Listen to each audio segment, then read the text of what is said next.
We have to get on with our show. We have the front pages to look at. Let's start with the Daily Mail, which has UK outrage as two Brits face firing squad. We will be covering that story very shortly. The Daily Telegraph also have the same story. Captured British fighters sentenced to death, and a picture of them there looking understandably forlorn behind the bars.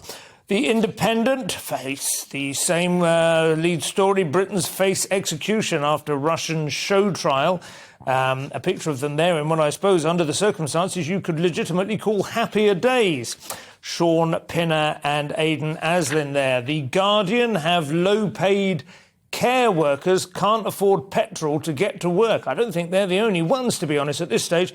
There is also a photograph for the Soviet-era show trial.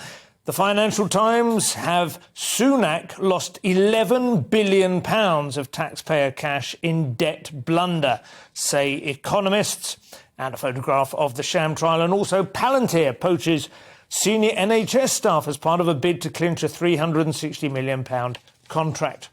The Daily Mirror have a photograph of Prince William, who has been caught undercover flogging the big issue, which is a bit much, to be honest, snatching bread and meat out of the mouths of the homeless. But there we are. I suppose he's got to have something to fill his afternoons.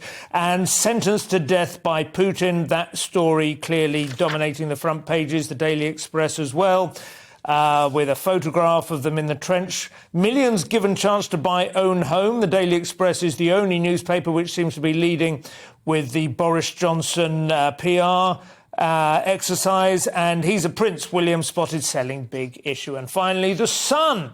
Just like Mum Diana, that is cleverly placed next to a woman who clearly is nothing like Mum Diana. That would be Kelly Brook, I believe, and it relates instead to William, whose mum was, of course, very charitable in her endeavours to help the homeless too. So those are the front pages. Let's have a look and see what's inside.